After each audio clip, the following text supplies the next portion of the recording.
అన్ని జాతులకు తెలియచేసెను. హల్లెలూయా.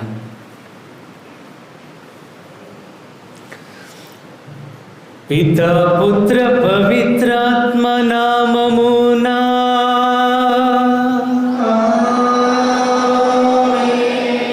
మన ప్రభువైన యేసుక్రీస్తుని కృపా, సర్వేశ్వరుని ప్రేమ, పవిత్రాత్మ సహవాసము మీ అందరితో ఉండునుగా.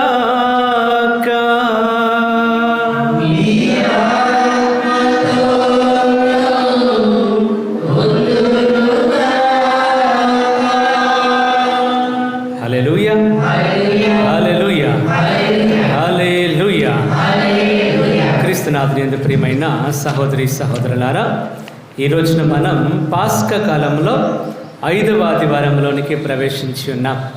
ఈ వారంలోని క్రీస్తు ప్రభు మనకి ద్రాక్షవల్లిగా మనందరికీ పరిచయం అవుతూ ఉన్నారు. ద్రాక్షవల్లిలాగా ఎలాగైతే ఆ ద్రాక్షవల్లిలోని ఆ కొమ్మలు రెమ్మలు ఒక్కటిగా ఉంటాయో, ఈరోజు మనము కూడా అలాగే ఉండాలి అని ఈనాటి ఈ యొక్క పట్టణం మనకి తెలియచేస్తూ ఉండగా, దాని గురించినటువంటి వాక్యాన్ని ఈనాటి సందేశంలో మనం వినబోతూ ఉండగా, మనం కూడా ఇప్పటి వరకు ప్రభుతో ఐక్యం అవ్వకుండా, ప్రభుతో ఉండకుండా వెళ్ళిపోయిన సందర్భాలను బట్టి క్షమాపణ అడుగుతూ ఈ బలి పూజలు యోగ్యముగా పాల్గొనడానికి మన పాపములను ఒప్పుకుంటాం.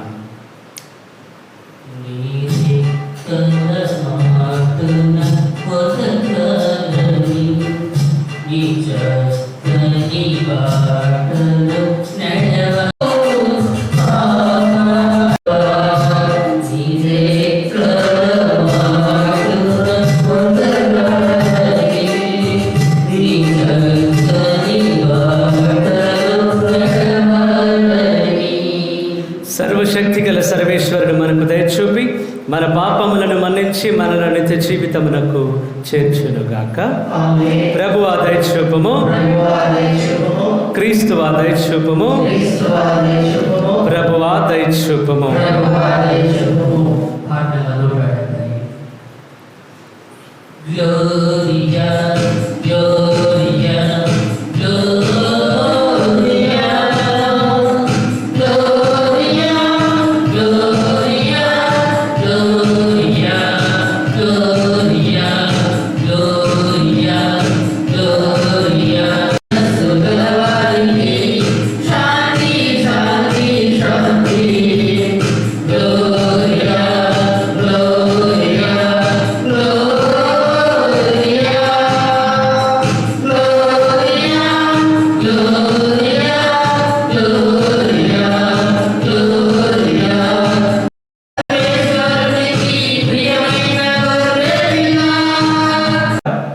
నూతన జన్మని పొందిన వారు నీ సంరక్షణ క్రింద సత్ఫలములను సమృద్ధిగా ఒసగుదురుగాక.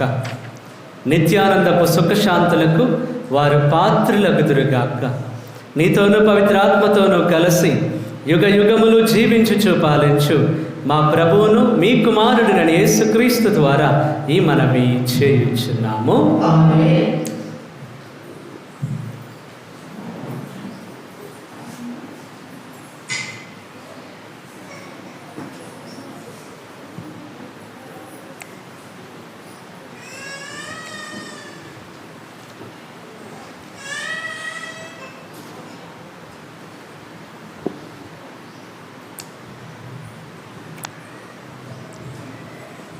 మొదటి పట్టణము. సౌలు ఎట్లు ప్రభువును కాచినదియు ఆయన అతనితో ఎట్లు మాట్లాడినదియు బరబ్బా వివరించెను. అపోస్తుల కార్యములు 9వ అధ్యాయము 26వ వచనం నుంచి 31వ వచనం వరకు. అపోస్తుల కార్యములు 9వ అధ్యాయము 26వ వచనం నుంచి 31వ వచనం వరకు.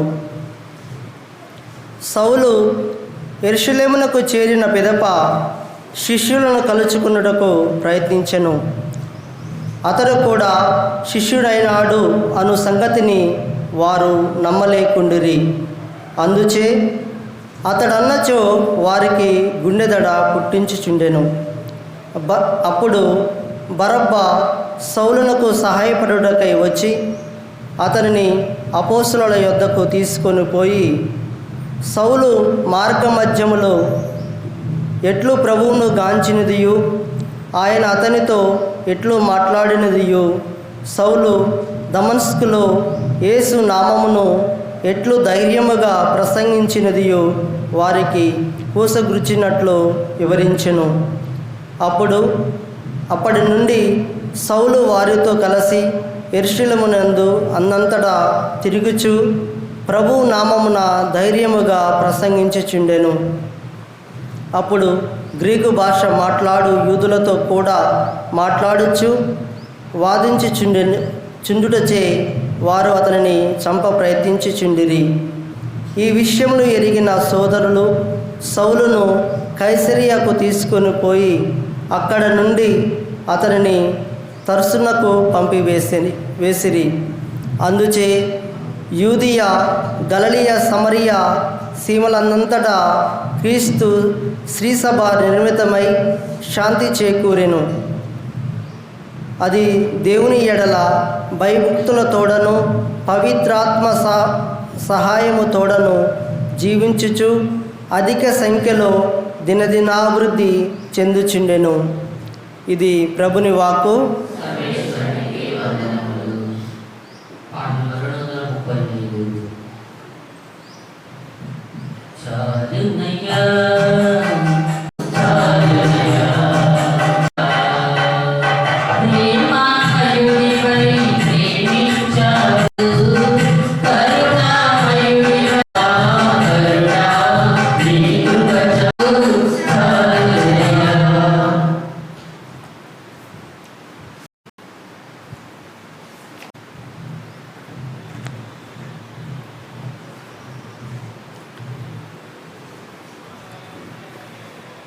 రెండవ పట్టణము. యేసుక్రీస్తు నామమందు విశ్వాసము కలిగి క్రీస్తు ఆజ్ఞాపించినట్లే అన్యోన్య ప్రేమ కలవారము వలెను దేవుని శాసనము. పునీత యోహాను గారు రాసిన లేఖ 3వ అధ్యాయము 18వ వచనం నుంచి 24వ వచనం వరకు. పునీత యోహాను గారు రాసిన మొదటి లేఖ 3వ అధ్యాయము 18వ వచనం నుంచి 24వ వచనం వరకు. బిడ్డలారా, మన ప్రేమ కేవలము మాటలు సంభాషణములు మాత్రమే కాదు, అది చేతలలో నిరూపింపబడు యథార్థ ప్రేమ కావలేను. మనము సత్యమునకు చెందిన వారమని ఇట్లా తెలుసుకోగలము. దేవుని సమక్షమున ఇట్లు మన హృదయములు నిశ్చయముతో ఉండగలవు. మన హృదయములే మనలను అధిక్షేపించినచో దేవుడు మన హృదయముల కంటే అధికుడనియు సర్వజ్ఞుడనియు కూడా మనకు తెలియను. కనుక ప్రియ స్నేహితులారా, మన హృదయము మనలను నిందింపకున్నచో దేవుని సమక్షమున మనకు ధైర్యము ఉండును. ఆయన ఆజ్ఞలకు విధేయులమై ఆయనకు సంతోషము కలిగించు పనులను వనర్తుము. కావున మనము కోరు సమస్తమును ఆయన నుండి పొందెదము. ఆయన కుమారుడగు యేసుక్రీస్తు నామమునందు విశ్వాసము కలిగి క్రీస్తు ఆజ్ఞాపించినట్లే అన్యోన్య ప్రేమ కలవారము కావలనని దేవుని శాసనము. దైవ శాసనమునకు విధేయులగు వారు దేవుని యందును దేవుడు వారి యందును ఉందురు. ఆయన మనకు ఒసగిన ఆత్మ వలన దేవుడు మన యందు ఉన్నాడని మనకు తెలియను. ఇది ప్రభువాక్కు.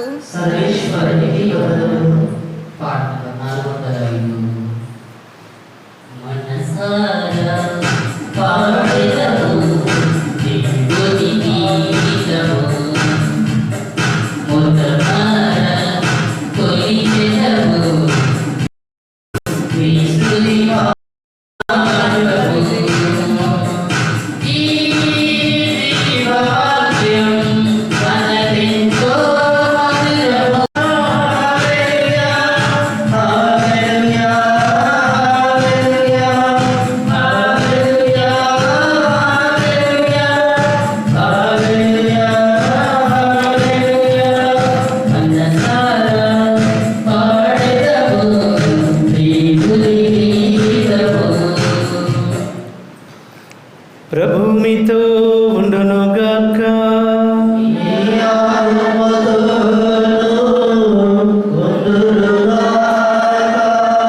పునీత యోహాను గారు రాసిన పవిత్ర సువిశేషములోని భాగము.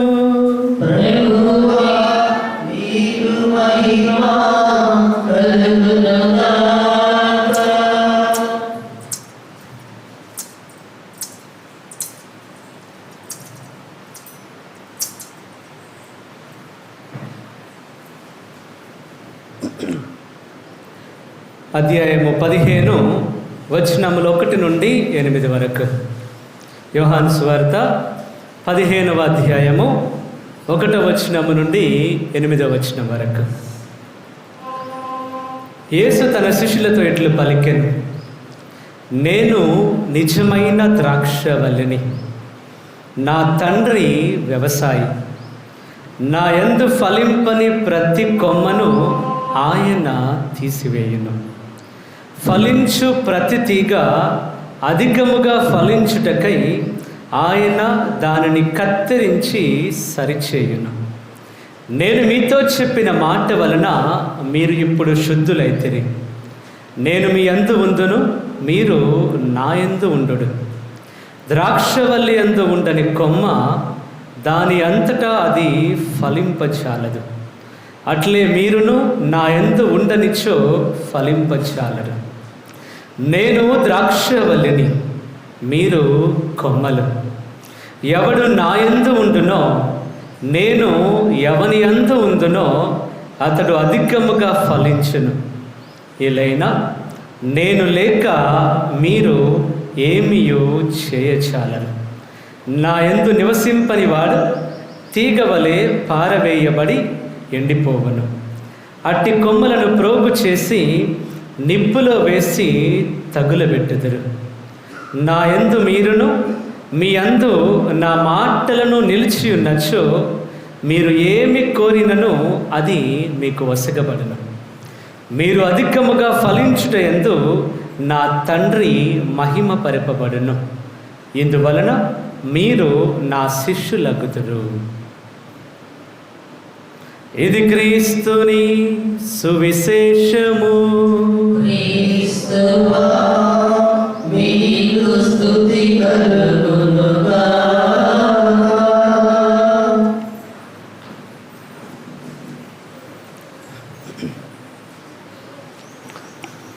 Praise the Lord. Hallelujah, hallelujah. యేసువా వందనం, యేసువా స్తోత్రం. తండ్రి వందనం, తండ్రి స్తోత్రం. పరిశుద్ధాత్మదేవా వందనం, పరిశుద్ధాత్మదేవా స్తోత్రం. త్రియేక దైవమా వందనం, త్రియేక దైవమా స్తోత్రం. మంచి కాపరి వందనం, ద్రాక్షవల్లి వందనం, ఆదరణకర్త వందనం. హల్లెలూయా. Praise the Lord. అందరికీ good morning. Praise the Lord. ప్రియ దేవుని బిడ్డలారా, ప్రతిరోజు ప్రతి వారం కూడా పోయిన వారం చెప్పినట్లు ఒక్కొక్క వారం ఒక్కొక్క విధంగా ప్రభు మనకి పరిచయం అవుతూ ఉంటారు. పోయిన వారం మంచి కాపరిగా మనకి పరిచయం అయ్యాడు. ఈ రోజున ఒక ద్రాక్షవల్లిగా మనకి పరిచయం అవుతున్నాడు. ప్రభు చెప్తున్న మాట ఏంటి అని అంటే, నేనే నిజమైన ద్రాక్షవల్లి. అంటే మనం కొన్నిసార్లు ఈ రోజుల్లో చాలా మనం బయటికి వెళ్ళి పండ్లు కొనాలి అన్నా, కూరగాయలన్నా, ఏది బెస్ట్ క్వాలిటీయో, మంచిగా ఉన్నది ఏంటి అనేది చూసుకుంటా. ఉదాహరణకి మామిడికాయలు తీసుకుంటున్నానంటే అవి బాగున్నాయా, అది న్యాచురల్గా సహజంగా పండినాయా, లేదనంటే మందులేసి పండబెట్టినా, ఇట్లా అన్ని రకాలుగా ఆలోచించి మంచిది మనం తీసుకోవాలని ఆలోచిస్తాం. ఈరోజు ప్రభు కూడా చెప్తున్నది ఏమిటంటే నిజమైన ద్రాక్షవల్లి. అంటే అక్కడ హైబ్రిడ్ ద్రాక్షలు కూడా ఉన్నాయేమో. అందుకే ప్రభు చెప్తున్నాడు, నేనే నిజమైన ద్రాక్షవల్లిని అంటున్నాడు. నిజమైన ద్రాక్షవల్లిని నేను అని ప్రభు చెప్తూ 2వ వచనంలో చెప్తున్న మాట ఏమిటంటే, నా యందు ఫలింపని వాడు. సాధారణముగా ఒక చిన్న ప్రశ్న ఏమిటంటే, ఆయనలో ఉంటే తప్పకుండా మనం ఫలిస్తాం. కానీ ప్రభు కొత్తగా చెప్తున్న మాట ఏంటనంటే, నా యందు ఫలింపనివాడు. నా యందు ఉన్నానని చెప్తూ ఫలింపనివాడు. ఉదాహరణకి యూదా ఇస్కారియోతును తీసుకుంటా. ఆ ఇస్కారియోతు 12 మంది శిష్యుల్లో ఒకడు. 11 మందిని ఎట్లాగైతే ఎన్నుకున్నాడో ఈ 12వ వ్యక్తిగా యూదా ఇస్కారియోతును కూడా ఎన్నుకున్నాడు. ఆయనతో ఉన్నాడు, చూశాడు, తిరిగాడు, తిన్నాడు, మాట్లాడాడు, అన్నీ చేశాడు ప్రభుతో. కానీ ఫలింపనేది లేకుండా పోయింది. అందుకే ఈ ప్రభు చెప్తున్న మాట 2వ వచనంలోని నా యందు ఫలింపనిది అంటే నాతోనే ఉంటారు కానీ ఫలింపు ఉండదు వాళ్ళకి. ఇది వినడానికి కొద్దిగా కొత్తగా ఉంటుంది. ఆయనతో ఉంటే తప్పకుండా ఫలింపు ఉండాలి. కానీ వాక్యం ఏమని చెప్తుంది? ప్రభు స్వయంగా ఆయన మాట్లాడుతున్న మాట ఇది. ఏమని చెప్తున్నాడంటే, నా యందు ఫలింపనిది, నాతో ఉన్నాను అని చెప్పుకుంటూ ఫలింపు అనేది లేకుండా ఉంటున్నటువంటి వాళ్ళ గురించి ప్రభు మాట్లాడుతున్నారు. వాళ్ళు పేరుకు మాత్రమే నా యందు ఉన్నారని చెప్పుకుంటున్నారు. ఏదో పైకి మాత్రమే నేను ప్రభుని ఎరిగిన బిడ్డని, క్రైస్తవునని చెప్పుకుంటూ ఉన్నారు. కానీ నా యందు ఉన్నానని చెప్పుకుంటున్నారు. కానీ వాళ్ళలో ఏ ఫలింపు అనేది లేదు. యూదా ఇస్కారియోతు అన్నీ చూశాడు ప్రభుతో. 11 మంది చేసిన పనులు ఈయన కూడా చేశాడు. ఆ మిగిలిన గ్రామాలకు పంపించినప్పుడు ప్రభు చెప్పాడు, ఇద్దరిద్దరుగా వెళ్ళండి అని చెప్పినప్పుడు వీళ్ళు కూడా వెళ్ళారు. ఇస్కారియోతు కూడా వెళ్ళాడు. ఆ గ్రామాలకు వెళ్ళాడు. వాళ్ళ శిష్యులందరూ తిరిగి వచ్చి వాళ్ళు చెప్పింది ఏంటనంటే, ప్రభువా నీ పేరు చెప్తే దయాలు బారిపోతున్నాయి, నీ పేరు చెప్తే అనారోగ్య సమస్యలన్నీ తగ్గిపోతున్నాయి, ఆరోగ్యవంతులుగా మారుతున్నారు అని ధైర్యంగా వచ్చి చెప్పారు. అట్లా చెప్పిన వారిలో యూదా ఇస్కారియోతు కూడా ఉన్నాడు. మరి అట్లాంటి వ్యక్తి ఈ రోజున ఫలింపు అనేది లేకుండా ఉన్నాడు. ఆయన ప్రభుతో ఉన్నానని చెప్పుకుంటూ మిగిలిన 11 మందితో వెళ్ళట్లేదు. సంఘంలో కూడా కొన్నిసార్లు ఇట్లాగే ఉంటుంది. అందరూ ఒకవైపు పోతూ ఉంటారు, ఆ ఒక్కరే ఒకవైపు పోతూ ఉంటారు.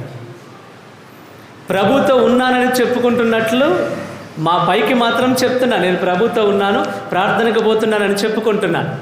కానీ నిజానికి నా జీవితంలో ఏ ఫలింపు అనేది లేదు. ప్రైజ్ ది లార్డ్, హల్లెలూయా, హల్లెలూయా. అవునండి, అదే ప్రభు చెప్తున్నాడు. అందుకే ప్రభు చెప్తున్న మాట, నా యందు ఫలింపని ప్రతి తీగ. అంటే ఆయన అదే ద్రాక్ష తోటకి, అదే ద్రాక్ష వల్లకి కనెక్ట్ అయి ఉన్నది ఈ రెమ్మ కూడా. ఆయన ఆ రెమ్మలో ఉన్నది కానీ ఫలింపు అనేది లేకుండా ఉన్నది. మిగిలిన రెమ్మలన్నింటికి ఈ ద్రాక్షలు వస్తున్నాయి, కానీ ఈ ఒక్క తీగకు మాత్రం ద్రాక్ష రావట్లేదు, పండ్లు రావట్లేదు, ఫలింపు లేదు. కారణం ఏమిటి అంటే, కొన్నిసార్లు ఎట్లా ఉంటామనంటే, ఈ రెమ్మ అనుకుంటుందంట నా సొంతగా నేను ఏదైనా చేస్తానులే అనుకుంటుందంట. కానీ ఎప్పుడైతే మనం దానిలో, ఉదాహరణకి ద్రాక్షవల్లి ఉన్నదనంటే, ఈ రెమ్మలు ఉంటే, ఈ రెమ్మలు ఉన్నాయి కదా, ఇట్లా ఆ కొమ్మ నుంచి వచ్చిన రెమ్మలు, ద్రాక్షవల్లి నుంచి వచ్చిన రెమ్మలు ఉన్నాయి కదా, ఈ రెమ్మలు ఆ ద్రాక్షవల్లిలో ఉండడం వలన ద్రాక్షవల్లికి ఏ ఉపయోగం లేదు. కానీ ద్రాక్షవల్లిలో వీళ్ళు ఒకటిగా ఈ రెమ్మలు ఉండడం వలన ఉపయోగం దేనికంటే రెమ్మలకి, వాటికి ఫలింపు అనేది ఎట్లా వస్తుంది అని అంటే, ఈ ద్రాక్షవల్లిలో ఉన్నప్పుడే. ఇక్కడ ఉండకుండా, ఫలించే స్థలంలో ఉండకుండా నా సొంతగా నేను బ్రతుకుతానని పోతే ఎండిపోతాయి. నీవు నేను కలసిన చేయలేనిదేమున్నది, స్వామి చేయలేనిదేమున్నది, సాధ్యం కాని కార్యముందా స్వామి, సాధ్యం కాని కార్యముందా, నీవు నేను తలసిన సమస్తము సాధ్యమే కదా. నాకు అన్నింట విజయమే కదా. నా ముందు వెళ్ళు యేసు రాజా స్తోత్రము, నన్ను నడిపించు యేసు రాజా స్తోత్రము. ఆయనతో ఉన్నప్పుడే మనకి ఫలింపు అనేది ఉంటుంది.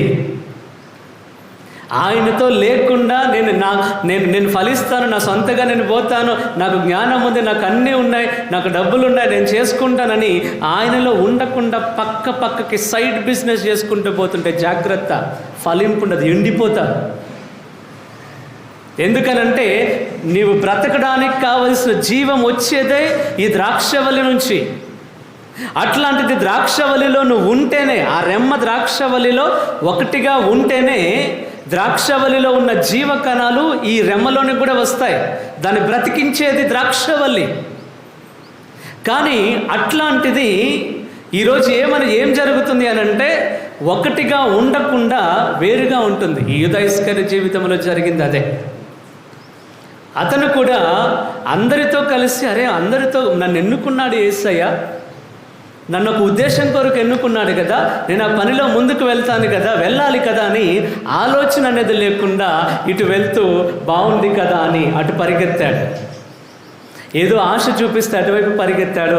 ప్రభువులో ఉండి ఫలించాల్సిన వ్యక్తి ఈ 12 మందిలో ఒక్కరిగా, 12 పిల్లర్స్లో ఒక్కరిగా ఉండాల్సిన వ్యక్తి లేకుండా పోయాడు. కారణం ఏమిటి అని అంటే ఆయన తన సొంతగా ఫలించాలని వెళ్ళాడు. నా సొంతగా నేను ఏదైనా చేస్తానని వెళ్ళాడు. అందుకే ఏమీ కాకుండా పోయాడు. Praise the Lord. Hallelujah, hallelujah. ఒకసారి నరకంలోని ఒక మీటింగ్ జరిగిందనమాట. నరకంలోని పెద్ద దయ్యాలకి, చిన్న దయ్యాలకి, పిల్ల దయ్యాలకి అన్నిటికి కలిపి ఒక మీటింగ్ జరిగిందంట. ఆ మీటింగ్ ఉద్దేశం ఏంటి అని అంటే ఎక్కువ మంది ప్రజల్ని ఎట్లా నరకానికి నడిపించాలి అని ఒక మీటింగ్, పెద్ద మీటింగ్ జరిగింది. అందరు వచ్చారు. పెద్ద ముసలి వాళ్ళు కూడా వచ్చి వాళ్ళ అనుభవంతో కూడిన వస్తే కదా, ఎన్నో ఇస్తున్నారు వాళ్ళు. ఇలా చేద్దాం, వాళ్ళందరికీ డబ్బు మీద ఆశ కల్పిద్దాం అని ఒకరంటే, వాళ్ళందరికీ లోకం మీద ఆశ కల్పిద్దాం, వాళ్ళందరికీ అధికారం మీద ఆశ కల్పిద్దాం, వీళ్ళ రకరకాల ఆలోచనలు చెప్తూ ఉన్నారు. ఒక చిన్న సైతాను, కుట్టి సైతాన్ అనమాట, వచ్చి చెప్పింది ఏంటనంటే ఒక చిన్న ఆలోచన ఇచ్చింది వాళ్ళకి. ఏంటి అనంటే మనం చేయాల్సిందల్లా ఏమిటి అనంటే ఈ ప్రజలు ఉన్నారు కదా, వాళ్ళ దగ్గరికి వెళ్ళి నువ్వు దేవునిలోనే ఉన్నావు, నువ్వు దేవునిలో ఉన్నావు, నీ ఎంజాయ్మెంట్ నువ్వు చేసుకో అని ఒక ఆలోచన ఇద్దామని అన్నారు. అంటే వాళ్ళందరినీ ఎట్లా అంటే సైతానుడు అంటేనే అసత్యవాది. యోహాను సువార్త 8వ అధ్యాయము 44వ వచనం చదవండి ఒకసారి. యోహాను సువార్త 8వ అధ్యాయము 44వ వచనం.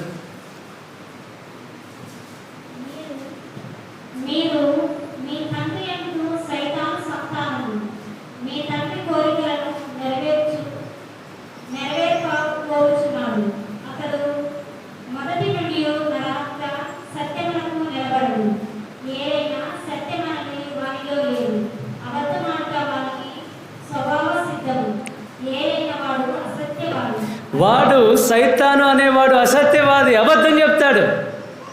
నీతో కూడా చెప్పే అబద్ధం ఏంటంటే నువ్వు దేవునిలోనే ఉన్నావు, పర్వాలేదు, ఎంజాయ్.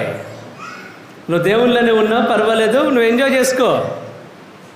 నువ్వు దేవునిలోనే ఉన్నావు, పర్వాలేదు, డీజే దగ్గరికి వెళ్ళి డాన్సులు వేసుకో, పర్వాలేదు, దేవునిలో ఉన్న ఆదివారం పూజకు పోతున్నావు కదా, చాలే. Praise the Lord. Hallelujah, hallelujah. నువ్వు దేవునిలోనే ఉన్నావు అని ఒక అబద్ధపు మాట చెప్పి నీ జీవితంలో ఎట్లా అంటే నిన్ను ప్రభువు నుంచి దూరం చేస్తాడు. ఆయనలో ఉంటే ఫలించేది ఆయనలో ఉన్నప్పుడే. అట్లాంటిది ఆ ఫలింపు అనేది లేకుండా దుష్టుడు ఏమని చేస్తాడు, నీకు ఒక అబద్ధం చెప్తాడు. ఏంటనంటే నువ్వు దేవునిలోనే ఉన్నావు, మిగిలిన పని ఎంజాయ్ చేసుకోపో అని చెప్తాడు. అసత్యం చెప్తాడు. అందుకే వాడు వాక్యం చెప్తుంది, వాడు అసత్యవాది. వాడి ప్రారంభం నుంచి కూడా సహజ సిద్ధంగా, స్వభావ సిద్ధంగా వాడు ఎట్లా ఉన్నాడంటే అబద్ధం చెప్పేవాడిగానే ఉన్నాడు. మరి అట్లాంటి వ్యక్తి నిజం చెప్తాడని ఎట్లా అనుకున్నావు నువ్వు దేవుళ్ళలోనే ఉన్నావని నీతో చెప్తూ ఉంటాడు. నువ్వు దేవుళ్ళలోనే ఉన్నావు, నువ్వు దేవుళ్ళలోనే ఉన్నావు, నువ్వు ప్రార్థన చేసుకోకపోయినా దేవుళ్ళలోనే ఉన్నావు, చర్చికి రాకపోయినా దేవుళ్ళలోనే ఉన్నావు. ఇలా రకరకాల ఆలోచనలు నీకు తీసుకొచ్చి నువ్వు దేవుళ్ళలోనే ఉన్నావు అన్న ఆలోచన నీకు ఇచ్చి నీ ఆధ్యాత్మిక జీవితం అంతటిని కూడా నాశనం చేస్తాడు. ఒక్క ఆలోచన మాత్రం ఇక్కడ ఉంచుతాడనమాట. ఈ ఆలోచన మాత్రం మనకు పైకి కనిపిస్తుంది. ఏంటంటే నేను దేవుళ్ళలోనే ఉన్నాను అన్న ఆలోచన మాత్రమే పైన ఉంటుంది, లోపలంతా ఖాళీ డొల్లా, ఏం లేదు. ప్రైజ్ ది లార్డ్, హల్లెలూయా, హల్లెలూయా. ఈరోజు యూదా ఇస్కారియోతు ప్రభుతో కలిసి అన్ని సంవత్సరాలు స్వయంగా ప్రభుతో కలిసి ఉన్నాడు, ప్రభుతో కలిసి జీవించిన వ్యక్తినే దుష్టుడు మోసం చేసి ప్రభు దగ్గర నుంచి లాగేసుకుంటే నువ్వెట్లా చెప్పగలవు నేను ప్రభుతో ఉంటానులే అని? నువ్వు అనుకుంటున్నావేమో ఈజీలే అని. అంత సులభమేమీ కాదు. ప్రభుతో కలిసి ఉన్న వ్యక్తినే దుష్టుడు లాగేసుకున్నాడు. అంటే యూదా ఇస్కారియోతు క్రీస్తు ప్రభుని ఆయనతో ఉన్నప్పుడే అర్థం చేసుకోలేకపోయాడు. డైరెక్ట్గా ఆయనతో కలిసి ఉన్నప్పుడే అర్థం చేసుకోలేక ఆయన్ని అమ్మేయడానికి సిద్ధపడినటువంటి యూదా ఇస్కారియోతు. అట్లాంటిది మనం మన జీవితంలో ఇలాంటి ఒక కఠినమైన పరిస్థితుల్లో మనం జీవిస్తూ ఈ లోకంలో జీవిస్తున్నటువంటి మనం ఎట్లా ప్రభుతో ముందు ఉండబోతున్నాం? దుష్టుడు చెప్తున్న అబద్ధాన్ని ఎన్నో సంవత్సరాలుగా నువ్వు నిజమని నమ్ముతున్నావు, ఎన్నో దశాబ్దాలుగా నువ్వు నమ్ముతున్నావు నిజమే అని, నువ్వు ప్రభువులో ఉన్నావులే అని. నువ్వు ప్రభువులో ఉంటే నీ జీవితం మారుతుంది. నువ్వు ప్రభువులో ఉంటే నువ్వు మాట్లాడే విధానం మారుతుంది. నువ్వు ప్రభువులో ఉంటే నువ్వు చూసే విధానం మారుతుంది. నువ్వు ప్రభువులో ఉంటే నువ్వు జీవించే జీవిత విధానం పూర్తిగా మారిపోతుంది. ప్రభువులో ఉన్నాను అనే ఆ మాట, ఇక్కడ పెట్టినటువంటి ఆ మాటను మాత్రం తీసుకొని నేను ఉన్నానులే ప్రభుతో అని నా జీవితం మొత్తం కూడా దుష్టుని దగ్గర వదిలేస్తున్నాను నేను. ప్రైజ్ ది లార్డ్, హల్లెలూయా, హల్లెలూయా. ఇన్ని సంవత్సరాలుగా నువ్వు ఏదో ఆచార క్రైస్తవులుగా ప్రారంభం నుంచి ఇట్లా ఉంది, ఇప్పుడు కూడా ఇట్లాగే ఉంటాను. ఒక ఊరిలోని సాధారణముగా ఎట్లా అనంటే ఈ మరణించిన తర్వాత అది ఎప్పటి నుంచో ఉన్నది కాబట్టి అంతకుముందు వీళ్ళకేం తెలియదు కాబట్టి ఆ చనిపోయిన వ్యక్తి ఆ శరీరాన్ని చర్చిలోకి తీసుకొచ్చేవాళ్ళు కాదు. ఇంటి దగ్గరే ప్రార్థన చేసి అటు నుంచి అటే పంపించేవాళ్ళు.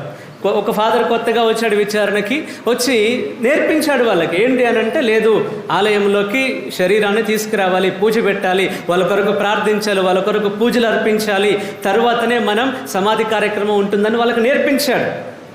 ఇది ఇలా వాళ్ళకి నేర్పిస్తూ ఉంటే అక్కడున్న కొంతమంది మాట్లాడే మాటలు ఏంటంటే, ఇదేంటి ఎప్పుడూ లేనిది ఈయనేందుకు కొత్తగా వచ్చి ఎన్నో చేస్తున్నాడు, చనిపోయిన వ్యక్తిని ఎట్లా తీసుకొస్తాడు చర్చిలోకి, చనిపోయిన వ్యక్తిని ఎట్లా ఈ చర్చిలోకి తీసి ఇప్పటివరకు జరిగిందా? ఎంతమంది ఫాదర్లు పనిచేయలేదు ఇక్కడ, ఎంతమందిని మేము చూడలేదు, ఈయన ఎందుకు కొత్తగా చేస్తున్నాడు, ఈయనకు అన్నీ ఏమన్నా తెలుసా, అసలు చదువుకున్నాడా లేదా, గురువు చదివిండా లేదా, ఇలా రకరకాలుగా జరిగిన విషయమే ఇది. నాకు తెలిసిన విచారణ.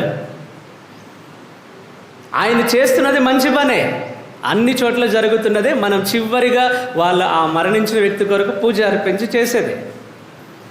కానీ వాళ్ళకి తెలియట్లేదు కదా, మంచి నేర్పిస్తున్నా కూడా మంచిని చూడం మనం. Praise the Lord, hallelujah, hallelujah. Father గారికి ఇల్లు కావాలి అని అంటే, ఇల్లు ఎందుకు బాగానే ఉందిగా, పాత ఇల్లు పడేసి ఎందుకు పడేయాలి, ఇంతకు ముందు వాళ్ళు బాగానే ఉన్నారుగా, ఈయనొచ్చి పడేశాడా, ఉండలేకపోయాడా, బాగానే ఉందిగా ఇంతకు ముందు ఉన్న ఇల్లు. ఎన్నో మాట్లాడతాం, వస్తూనే ఉంటాయి మనుషుల్లోకి. ప్రైజ్ ది లార్డ్, హల్లెలూయా. వాళ్ళు లేరా, మళ్ళీ అదే ఫాదర్ గారి దగ్గరికి వచ్చి, ఫాదర్ గారు బాగున్నారా అని స్వీట్గా మాట్లాడతారు. ప్రైజ్ ది లార్డ్, హల్లెలూయా. ఇవన్నీ జరుగుతున్నటువంటి విషయాలు అన్ని చోట్ల జరుగుతాయి, మన దగ్గరే కాదు. ఇదేం కొత్త కాదు, లేదంటే మనదేం స్పెషల్ కాదు. మనం ఎట్లా అంటే, మన జీవితంలోని దుష్టుడు చెప్తున్న ఒకే మాటను పట్టుకొని మిగిలిన జీవితం అంతటినీ వదిలేస్తున్నాం. మనం ఒకటి పట్టుకుంటాం. దుష్టుడు చెప్తున్న మాట, నువ్వు ప్రభువులో ఉన్నావు. ఆ రోజు మీటింగ్లో చెప్పారు కదా, చిన్న దేవదూత చెప్పింది కదా, నువ్వు ప్రభువులోనే ఉన్నావు. ఆ ఒక్క ఆలోచన నీ లోపల గట్టిగా ఇస్తాడు, మిగిలిన జీవితాన్ని వదిలేస్తాడు, నిన్ను వదిలేసేలాగా చేస్తాడు. ప్రియ సహోదరి సహోదరుల, ప్రభు వాక్యం ఏమని చెప్తుంది తెలుసా? నేను లేక మీరు ఏమీ చేయలేరు. నేను లేకపోతే మీరు ఏం చేయలేరు. ఆయనలో అంటు కట్టబడి ఉంటేనే ఫలింపు అనేది వస్తుంది, ఫలితం అనేది వస్తుంది. ఆ అంటు కట్టబడి లేకపోతే ఏ ఫలింపు ఉండదు మన జీవితంలో. ఈరోజు ఆ ద్రాక్షవల్లిలో, ఆ ద్రాక్ష దానిలోని నేను కూడా ఒకటిగా ఉండే వ్యక్తిగా నేను ఉండాలి. ఒకటిగా ఉండే వ్యక్తిగా, ఆయనలో అంటుకట్టబడిన రెమ్మలాగా నేను ఉండాలి. అప్పుడే ఫలింపు అనేది వస్తుంది. ఫలించే ఒక ఆశ అనేది నా జీవితంలో వస్తుంది. ప్రభు ఇస్తున్నటువంటి ఫలింపు అనేది ఎట్లా చూస్తామనంటే ఆధ్యాత్మిక జీవితంలో ఎప్పుడైతే మనం ప్రభువులో ఉంటామో వెంటనే కోట్ల డబ్బులు వచ్చి పడవు. రైజులో వెంటనే ఎక్కడో ఉన్నటువంటి ఆగిపోయినటువంటి డబ్బులు ఏంది, మన పొలాలన్నీ కూడా మన పేరును వచ్చి పడవు. నేను చెప్తున్నది ఏమిటంటే, ఫలింపు అని అంటే ఏంటి అని అంటే ఆధ్యాత్మికంగా మనం ప్రభువుల దగ్గరికి అవుతాం. ఆధ్యాత్మికంగా మనం ప్రభువులు ఒకటిగా మారిపోతాం. ద్రాక్షవల్లి ఎట్లాగైతే ఒకటిగా ఉన్నదో మనం కూడా ప్రభువులో ఒకరిగా మారుతాము. అదే మనం గలతీయులకు రాసిన లేఖ 5వ అధ్యాయం 22వ వచనంలో ఉన్నటువంటి ఆ ప్రేమ, శాంతి, సమాధానం, ఐక్యత, విశ్వాసం ఇవన్నీ ఉన్నాయి కదా, పరిశుద్ధాత్మ ఇచ్చేవి. ఇవన్నిటిని కూడా నేను నా జీవితంలో పొందుకుంటాను. ప్రైజ్ ది లార్డ్, హల్లెలూయా. కనుక ఈ బలి పూజలో మనం ప్రార్థన చేస్తాం. ప్రభువా, నా జీవితంలో కూడా నేను ఎన్నోసార్లు ఫలించాలి అని అనుకుంటున్నాను. దుష్టుడు నా జీవితంలో పెట్టిన ఆలోచన ఏంటంటే నువ్వు ప్రభువులోనే ఉన్నావు అన్న ఒక చిన్న ఆలోచన పెట్టి పైన కొద్దిగా చూపించి కింద 99% లాగేస్తున్నాడు నా జీవితాన్ని. ఏదో పైన కనిపించే కొద్దిగా ఒక్క చిన్నదాన్ని, ఒక్క మాటని పట్టుకొని నేను ఆగుతున్నాను. అదే దుష్టుడు నాకు చూపించి ఆ ఒక్క మాటను నీకు చూపిస్తాడు. నువ్వు ఓకే, ఆ ఒక్కదాన్ని నీకు చూపించి నీ జీవితం మొత్తాన్ని కూడా నాశనం చేస్తాడు దుష్టుడు. అందుకే దుష్టుడు ఎవరు అని అంటే అబద్ధం చెప్పేవాడు, మోసం చేసేవాడు. వాడు ప్రారంభం నుంచి కూడా అబద్ధాలు చెప్తూనే ఉన్నాడు. ఆదాము దగ్గర నుంచి అబద్ధాలు చెప్పుకుంటూనే వచ్చాడు. వాడు చెప్పినవన్నీ నమ్ముకుంటూ వస్తుంది మానవ జాతి. నమ్ముకుంటూ ఈరోజు నీతో నాతో కూడా చెప్తున్న మాట కూడా అదే, నువ్వు దేవునిలోనే ఉన్నావు, నువ్వు దేవునిలోనే ఉన్నావు అని ఒక చిన్న మాటని చెప్పి నిన్ను ద్రాక్షవల్లి లాంటి ఆ క్రీస్తు ప్రభు దగ్గర నుంచి నీ జీవితాన్ని పూర్తిగా వేరు చేస్తాడు. ఫలింపు అనేది లేకుండా చేస్తాడు. నువ్వు ఆధ్యాత్మికంగా ఒకటిగా ఉండడానికి ఈ రోజున మనం ప్రయత్నం చేయాలి. ఈరోజు మొదటి పట్టణంలో చూస్తే సౌలు తన జీవితంలో మారిపోయాడు. పౌలుగా మారి మొదటిసారి ప్రజల దగ్గరకు వస్తున్నాడు. వస్తే ఎవ్వరు నమ్మట్లేదు. ఉదాహరణకు ఒక వ్యక్తి ఒక 5-6 ఒక 10 మందిని చంపేసిన వ్యక్తి నీ దగ్గరకు, నీకు తెలుసు ఆ వ్యక్తి ఎవరో, ఆ వ్యక్తిని చూస్తేనే భయపడతాం మనం. అట్లాంటి వ్యక్తి నీ ముందుకు వచ్చి నేను మారిపోయానంటే నమ్ముతావా? అసలు ఉంటావా ఎదురుగా? ఆయన అక్కడ వస్తుంటేనే ఇంట్లోకి వెళ్ళి తలుపేసుకుంటా. మరి అట్లాంటిది ఒక సౌలు అనే వ్యక్తి వాళ్ళ అందరి కళ్ళ ముందే స్టీఫెన్ గారిని చంపేశాడు. ఎంతోమంది క్రైస్తవుల్ని హింసించాడు, జైల్లో వేయించాడు, చంపేశారు చాలామందిని. అట్లాంటి ఒక వ్యక్తి, క్రూరుడైన సౌలు వచ్చి ప్రజల దగ్గరికి వచ్చి నేను మారిపోయానని చెప్తే ఎవ్వరు నమ్మలేదు. నాకు ప్రభు గర్వించాడు, నేను మారిపోయానని చెప్తే ఎవరు నమ్మలేదు. కానీ బర్నబా అనే ఒక వ్యక్తి సౌలుని ఒక పౌలుగా ఈ క్రైస్తవ సంఘానికి ఇంట్రడ్యూస్ చేసింది, పరిచయం చేసింది ఎవరయ్యా అంటే బర్నబా గారు. బర్నబా అంటే అర్థం ఏమిటంటే ఉత్సాహపరచువాడు. అట్లాంటి వ్యక్తి, బర్నబాస్ అనే వ్యక్తి పౌలు గారిని తీసుకొని పేతురు దగ్గరికి వెళ్ళి, శిష్యులందరి దగ్గరికి వెళ్ళి వాళ్ళందరికీ పరిచయం చెప్పి, వాళ్ళందరూ ఏమనుకుంటున్నారంటే ఈయన మారిపోయాడు అనే ఒక నాటకం ఆడుతూ వీళ్ళు ఎప్పుడైతే అందరం కలుస్తామో వెంటనే అందరినీ చంపేస్తాడు అబద్ధం ఆడుతున్నాడని అనుకున్నారు. కానీ పౌలు మారిపోయి ఎప్పుడైతే ఇలా బర్నబా గారి ద్వారా తన అపోస్తులందరికీ, పేతురుగా వీళ్ళందరి దగ్గరికి కూడా తీసుకెళ్ళాడు. కొన్ని సందర్భాల్లో మన జీవితంలో కూడా మారిపోయిన వ్యక్తులు కనిపిస్తూ ఉంటారు. వాళ్ళందరినీ గుర్తించాలి. వాళ్ళు ఏదో తప్పు చేసి ఉండొచ్చేమో, కానీ ఒకవేళ మారిన జీవితం ఉంది అని అంటే తప్పకుండా వాళ్ళకి సహకరించాడు. వారిని ప్రభువులోనికి తీసుకురావడానికి ఒకవేళ నిన్ను ప్రభు ఎన్నుకున్నాడేమో. కనుక ఈ 2 విషయాలు, మొదటిది సువిశేషపట్నంలోని ద్రాక్షవల్లిలో అంటు కట్టబడినటువంటి రెమ్మ మాత్రమే ఫలిస్తుంది. దుష్టుడు నీకు ఒక మాట ఇచ్చి, ఒక మనసులో ఉంచిన మాట ఏంటంటే నువ్వు ప్రభువులోనే ఉన్నావు అన్న మాట నీ మనసులో ఉంచి నిన్ను పూర్తిగా ప్రభు నుంచి దూరం చేశాడు. కనుక వాడు చెప్తున్న మాటలు నమ్మకుండా ప్రభుతో ప్రార్థనలో జపమాల చెప్తూ బలి పూజలో పాల్గొంటూ గడపడానికి ప్రయత్నం చేయాలి. రెండవది, ఈరోజు మొదటి పట్టణంలోని బర్నబా గారి వలె కొన్ని సందర్భాల్లో మంచి జీవితంలోని కొంతమందిని నడిపించడానికి ఒకవేళ ప్రభు నిన్నెన్నుకుంటే ఆ ప్రభునికి, ఆ వ్యక్తికి సహకరించే వ్యక్తిగా నువ్వు నేను ఉండాలని యొక్క బలి పూజలో ప్రార్థన చేస్తూ మనందరి జీవితాలు కూడా మారాలి అని, ద్రాక్షవల్లిలో అంటు కట్టబడినటువంటి ఒక రెమ్మలాగా మన జీవితాలు కూడా ఉండాలని, ఫలించాలి అని ఈ బలి పూజలో ప్రార్థిస్తాం. ఆమేన్. అందరం లేచి నిలబడతాం, మన విశ్వాసాన్ని ప్రకటిస్తాం. పరలోకమును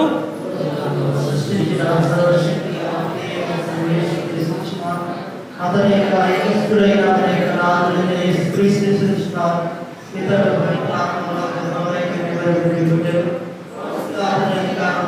పాడుబడి శిలువ మీద పట్టబడి మరణం పొంది సమాధిలో ఉంచబడి ఆహారం పొంది 3వ నాడు చనిపోయిన వారిని లేచెను. పరలోకములోకి సర్వశక్తి గల సర్వేశ్వరుడు విప్పకను కూర్చుంటున్నాడు. అక్కడ జీవించిన వారిని, చనిపోయిన వారిని తీర్పు చేయడానికి వచ్చెను. పవిత్ర ఆత్మను విశ్వసించున్నాను.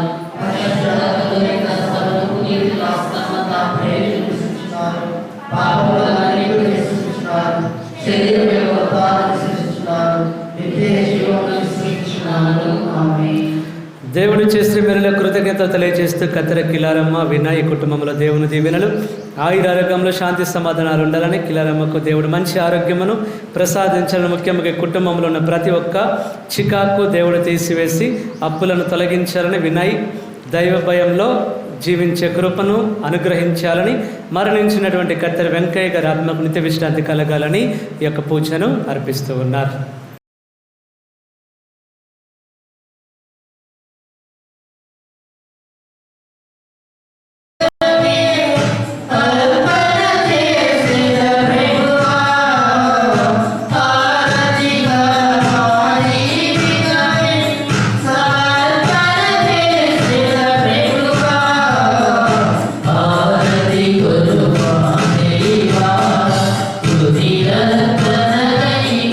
Thank you.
మీరును అర్పించుచున్న ఈ బలి సర్వశక్తి కలిపితే అయిన సర్వేశ్వరునికి అంగీకారం అగినట్లు ప్రార్థింపము. ప్రభు తన నామస్తుతి మహిమల కొరకును, మన ప్రయోజకుల కొరకును, తన పవిత్ర అతిశయ ప్రయోజకుల కొరకును మీ కర్మల ద్వారా ఇవన్నీ స్వీకరించుదురుగాక. ఓ సర్వేశ్వర, ఈ పవిత్ర కార్యనిర్వహణ ఫలితముగా నీ దివ్య జీవనమందు మాకు భాగమును దయచేయుచున్నావు. నీవు తెలియచేయు సత్యములను మేము అవగాహన చేసుకొని వాటికి ఉపయుక్తముగా మా జీవితములను సవరించుకొనున్నట్లు అనుగ్రహింపము. మా ప్రభు అయిన క్రీస్తు ద్వారా ఈ మనవి చేయుచున్నాము. ప్రభు మీతో ఉందురుగాక.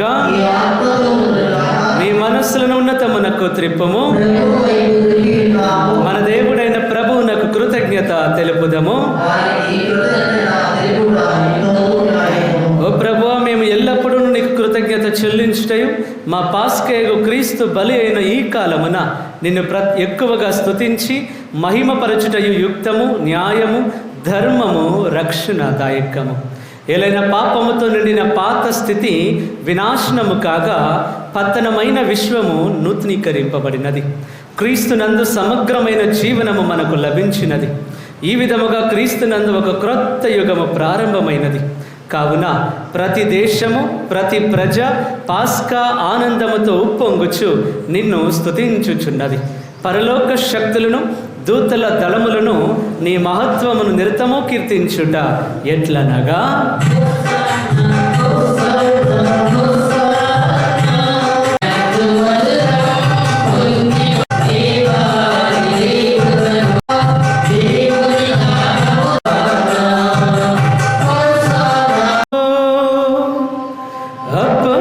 అప్పమునందుకొని కృతజ్ఞత వందనములు చెప్పి త్రుంచి శిష్యులకిచ్చుచు ఇట్ల నేను, మీరందరూ దీనిని తీసుకొని భుజింపుము. ఏలయనా ఇది మీ కొరకు అప్పగింపబడనున్న నా శరీరము.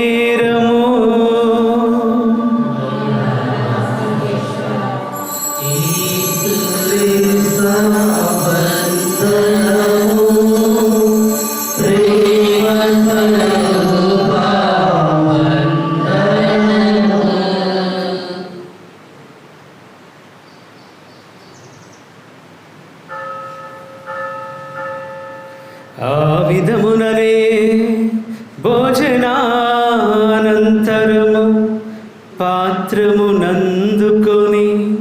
మరల మీకు కృతజ్ఞత వందనములు చెప్పి శిష్యులకిచ్చుచు ఇట్ల నేను,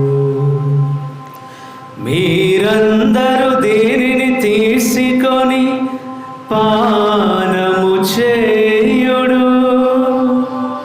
ఏలయనా ఇది నూతన నిత్య నిబంధన యొక్క నా రక్తపు పాత్రము. ఇది మీ కొరకును అనేకుల కొరకును పాప పరిహారమునకై తారబోయబడును. దీనిని నా జ్ఞాపకార్థము చేయుడు.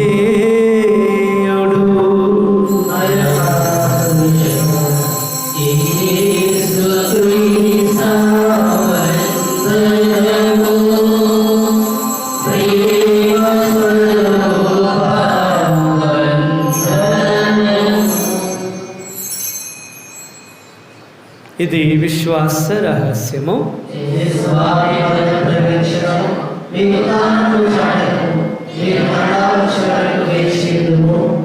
కనుక తండ్రి, క్రీస్తు మరణమును ఉత్థానమును స్మరించుచు జీవమునొసగి అప్పమును రక్షణ పాత్రమును నీకు సమర్పించుచున్నాము. నీ సముఖమును నిలిచి నీకు పరిచర్య చేయుటకు మమ్మ పాత్రలనుగా చేసినందుకు నీకు వందనములు తెలుపుచున్నాము. క్రీస్తు శరీర రక్తములందు పాలివార మగుమమ్ము పవిత్రాత్మ ద్వారా ఐక్యపరచమని బ్రతిమాలుచున్నాము. ఓ ప్రభు, ప్రపంచమంతటా వ్యాపించిన నీ శ్రీ సభను జ్ఞాపకం ఉంచుకొను. మా ఫ్రాన్సిస్ జగద్గురువును, మా కార్డినల్ పూలాంజన నల్గొండ మేత్రాసన అపోస్తలిక్ అడ్మినిస్ట్రేటర్ గారిని, గురువులందరితో పాటు మా అమ్మను నీ ప్రేమ ఎంత పరిపూర్ణులను చేయము. ఈ రోజున బలి పూజలు అర్పిస్తున్నటువంటి బిడ్డలందరినీ ప్రత్యేకముగా ఆశీర్వదించము. మా గురు నిలయం కొరకు జరుగుతున్న పనులను ప్రత్యేకముగా దీవింపము. ఉత్థానమగుతమున నమ్మికతో చనిపోయిన మా సహోదరి సహోదరులను, నీ కనికరమందు చనిపోయిన వారందరినీ జ్ఞాపకం ఉంచుకొనము. వారిని నీ దివ్య ప్రకాశములోనికి చేర్చుకొనము. ముఖ్యముగా ప్రభువా, మా సంఘానికి నూతనముగా ఎన్నికైనటువంటి మా సంఘ పెద్దలను ప్రత్యేకముగా ఆశీర్వదించి వారు చేయబోతున్నటువంటి ప్రతి పనిలో కూడా తోడుగా ఉండి నడిపింపము. మా అందరిపై దయ చూపి దేవుని కన్యత లేక మరియమాతతోను, ఆమె భర్తకు పునీత యోసేపు గారితోను, పునీత అపోస్తలులతోను, ఆది నుండి నీకు సేవ చేసిన పుణ్యాత్ములందరితోనూ మాకు నిత్య జీవితంలో భాగమును దయచేయము. అప్పుడు వారితో కలిసి మేము నీ కుమారుడు యేసుక్రీస్తు ద్వారా నిన్ను స్తుతించి మహిమ పరచుదము.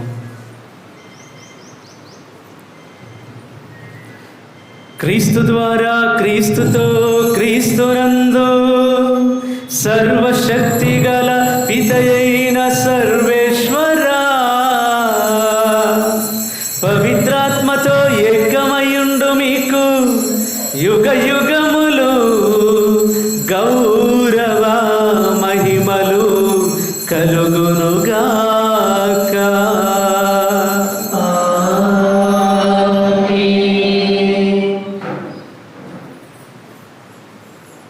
లేచి నిలబడి మన ప్రభు నేర్పించిన పరలోక ప్రార్థన భక్తితో జపిస్తాం. పరలోకమందున్న మా తండ్రి,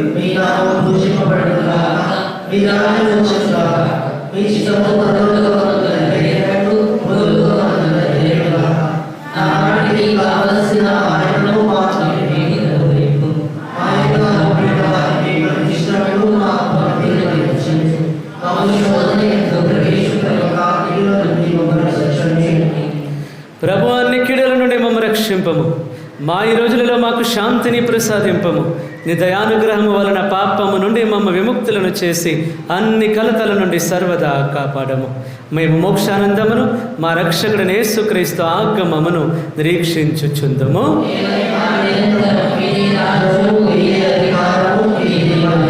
శాంతిని మీకు అనుగ్రహించుచున్నాను, నా శాంతిని మీకు ఇచ్చుచున్నాను అని నీ అపోస్తలులతో వచించిన ప్రభు అయిన యేసువా, మా పాపములను లెక్కింపక నీ శ్రీ సభ విశ్వాసమును వీక్షింపుము.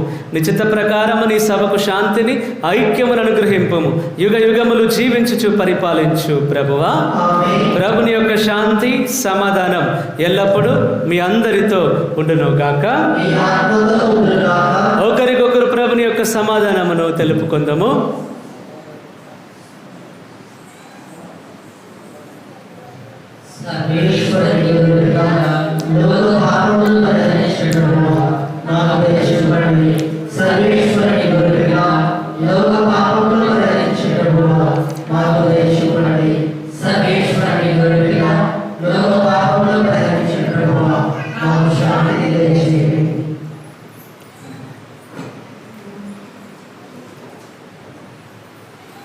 ఇదిగో సర్వేశ్వరుని గొర్రెపిల్ల, ఇదిగో లోక పాపములను పరిహరించు ప్రభు. మనందరి కొరకు ఈరోజు ద్రాక్షవల్లిగా వచ్చి ఆయనలో మనందరినీ అంటు కట్టబోతున్నటువంటి గొప్ప దేవుడు. ఆ గొప్ప దేవుడు ఏర్పాటు చేస్తున్న విందుకు పిలువబడిన మనందరము ధన్యులము.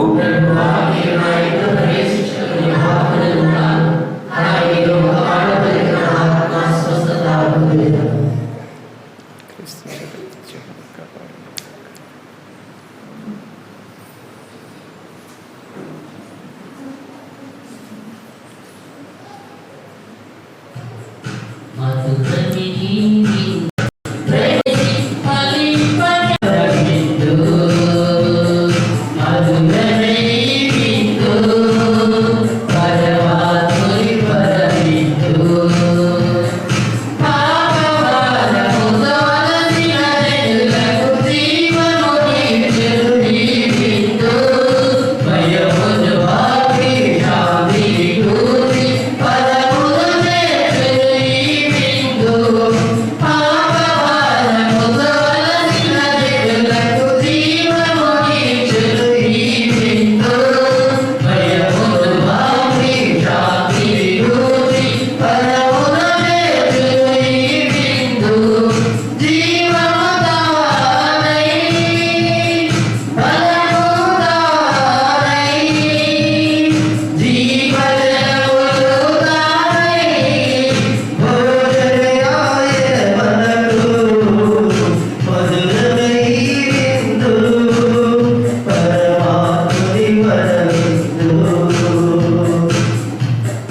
నేను నిజమైన ద్రాక్షవల్లిని, మీరు తీగలు.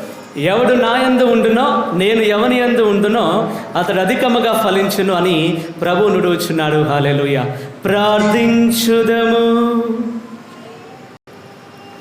ఓ ప్రభువా, కనికరించు నీ ప్రజలకు సమీపమున నుండుమని బ్రతిమాలుచున్నాము.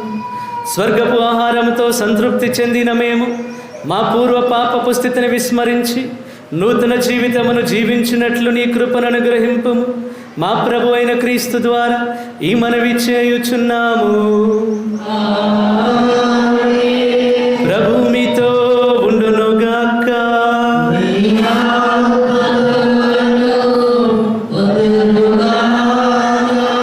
సర్వశక్తి గల సర్వేశ్వరుడు పితా, పుత్ర, పవిత్రాత్మదేవుడు మిమ్మందరిని దీవించి ఆశీర్వదించి భద్రముగా కాచి కాపాడునుగాక. దివ్య బలి పూజ సమాప్తమైనది. సమాధానంతో వెళ్ళి క్రీస్తుని ప్రేమలో, ఆయన సేవలో ఉన్నతముగా ద్రాక్షవల్లిలో అంటుకట్టబడినటువంటి రెమ్మలుగా జీవించండి. చివరి